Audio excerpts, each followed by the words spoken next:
Sejumlah partai kecil seperti Hanura, Gerindra, PKB, PAN, dan P3 menilai ambang batas parlemen sebesar 2,5% yang dipakai pada pemilu 2009 sebagai batas toleran bagi disproporsionalitas di parlemen. Angka 4% yang diusulkan oleh pemerintah dalam daftar inventarisasi masalah masih jauh dari harapan partai-partai kecil. Mereka menilai alotnya pembahasan revisi RUU Pemilu disebabkan adanya disorientasi makna dari undang-undang yang disebabkan kepentingan politik yang lebih dominan. Pemilu yang digelar di Indonesia menggunakan sistem proporsional.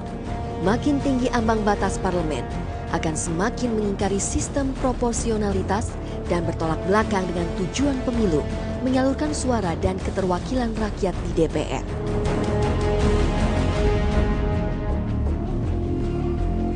Partai-partai menengah meyakini bahwa parliamentary threshold yang paling ideal adalah 3%.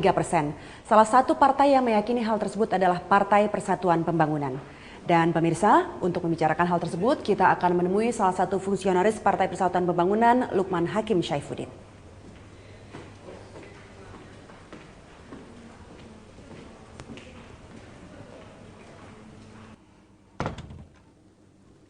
Apa kabar Pak Lukman? Baik, Alhamdulillah. Ya. Lagi tidak sibuk Pak? Ya, biasalah tadi habis selesai rapat, tapi ini break sebentar.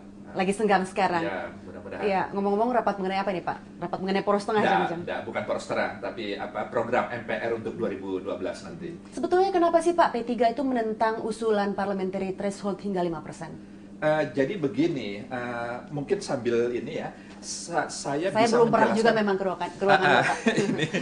Jadi begini, Indonesia itu sangat majemuk, sangat besar, hampir 240 juta dengan keragaman, kemajemukan, pluralitas yang luar biasa.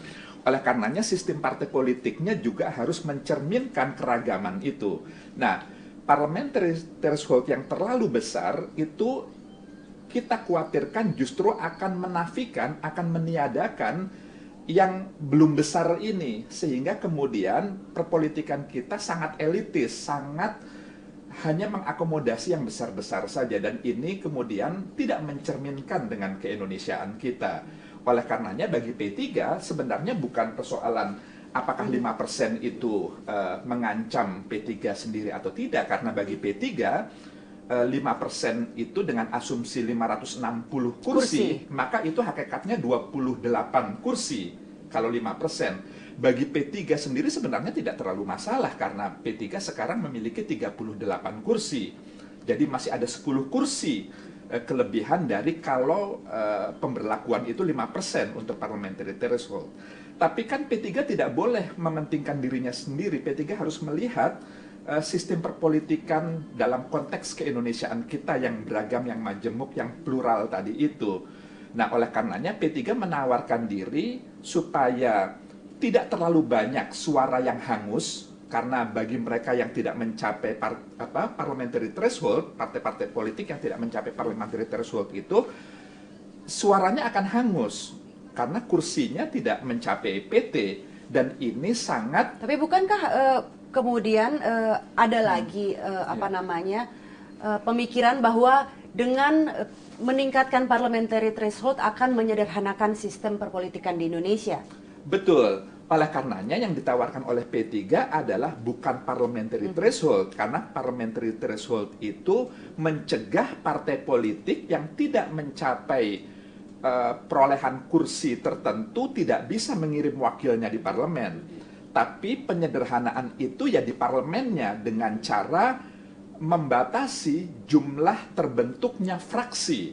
Jadi fraksinya yang disederhanakan supaya efektivitas dan efisiensi proses di parlemen itu bisa lebih baik. Artinya gitu. fraksi tidak berdasarkan partai dari anggota DPR yang bersangkutan begitu? Ya, artinya ada batasan minimal 25 kursi atau 30 kursi. Itu batas minimal sebuah fraksi bisa terbentuk, sehingga jumlah fraksinya lebih sedikit. Dengan jumlah fraksi yang sedikit, maka efektivitas dan efisiensi proses di parlemen bisa lebih baik.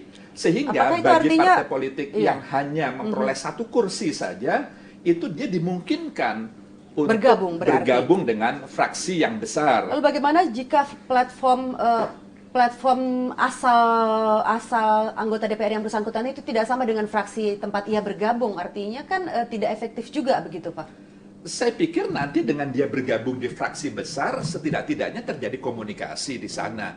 Itu jauh lebih baik, jauh menampung aspirasi partai-partai yang kecil ini daripada dia punya 5, 7, 10 kursi, tapi karena 10 kursi itu tidak mencapai PT, maka kemudian sama sekali hangus kursinya, suaranya, dan 10 kursi itu misalnya itu merepresentasikan jutaan pemilih yang sama sekali tidak bisa diperjuangkan oleh wakil-wakilnya di parlemen. Tidakkah itu kemudian suara-suara yang Anda katakan berpotensi hangus itu bisa berpindah ke partai-partai yang nanti memenuhi syarat parliamentary threshold? Kalau sistem PT yang diberlakukan tidak bisa seperti itu, gitu. Jadi PT yang terlalu tinggi itu akan menghilangkan, akan menghanguskan jutaan suara yang kemudian menjadi sia-sia. Padahal tadi itu kita, keindonesiaan kita adalah beragam, adalah majemuk. Oleh karenanya jangan sampai suara-suara yang kecil ini kemudian diabaikan sama sekali karena dia tidak bisa disuarakan di parlemen.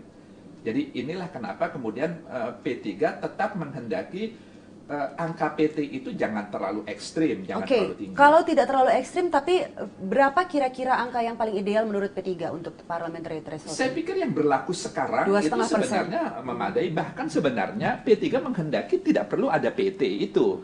Jadi partai politik berapapun satu kursi pun seperti yang dilakukan di pemilu 2004, seperti 99, ya, 99 ketika ya. Pemilu 99 itu partai hanya satu kursi pun dia bisa mengirim wakilnya di parlemen selama dia bergabung dengan fraksi yang besar gitu. Jadi itu lebih mencerminkan keindonesiaan kita dan mengindahkan atau menghormati suara rakyat sekecil apapun itu kemudian bisa bersuara dalam parlemen kita.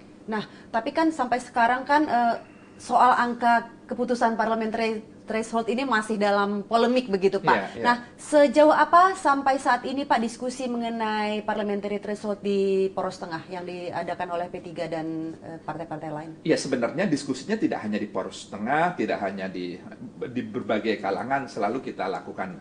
Ya, saling mendekati lah. Jadi ini kan bagaimana masing-masing pihak mencoba menjelaskan latar belakang terhadap pilihannya masing-masing sambil kemudian berupaya untuk meyakinkan satu dengan yang lain begitu. Jadi saya optimis bahwa pada akhirnya nanti ada titik temu terkait dengan parliamentary threshold ini. Titik temu berarti mungkin mencapai angka kompromistis. Saya pikir pada akhirnya akan begitu. Tidakkah sempat terlintas atau terfikir di benak Anda sebagai orang yang berasal dari partai kelas menengah, katakanlah begitu Pak Lukman, bahwa usaha-usaha untuk menaikkan parliamentary threshold itu ini merupakan usaha untuk menghabiskan partai kecil dan juga pada akhirnya partai-partai menengah, sehingga yang ada partai-partai besar? Ya, itu yang kita khawatirkan betul. Jadi itu yang kita khawatirkan betul sehingga keragaman, kemajemukan, pluralitas yang hakikatnya adalah cerminan dari keindonesiaan kita itu kemudian tereduksi kemudian dengan sistem perpolitikan yang dipaksakan seperti itu. Perebutan kue suara itu bisa saja cair dan bisa saja formatnya berubah ya, begitu ya Pak? Ya, saya pikir begitu. Oleh karenanya selama 2 tahun ke depan saya pikir ini sesuatu yang menarik untuk diamati karena dari 2012 sampai 2014 itu nanti akan banyak hal yang akan menjadi catatan bagi rakyat untuk kemudian pada akhirnya menentukan pilihan mana di antara partai-partai yang ada itu yang mendekati aspirasi mereka. Gitu. Nah, untuk P3 sendiri target 2014 seperti apa, Pak? Ya, kita punya beberapa target terkait dengan anggota, terkait dengan pemilih, konstituen, dan seterusnya. Jadi prinsipnya P3 akan tetap merawat, menjaga, dan memelihara konstituen kita sekarang ini, itu yang utama. Tapi tidak hanya itu, P3 juga akan mencoba merangkul pemilih-pemilih pemula, mereka-mereka yang selama ini belum menjadi keluarga besar P3. Nah, Jadi, Pak Lukman, saat ini kan P3 kursinya di DPR ada 38. Nah, betul. jika nanti parliamentary parliamentary threshold naik angkanya, katakanlah 3 atau 4% atau mungkin bahkan 5%, Anda yakin bisa memperoleh kursi 38 lagi di DPR?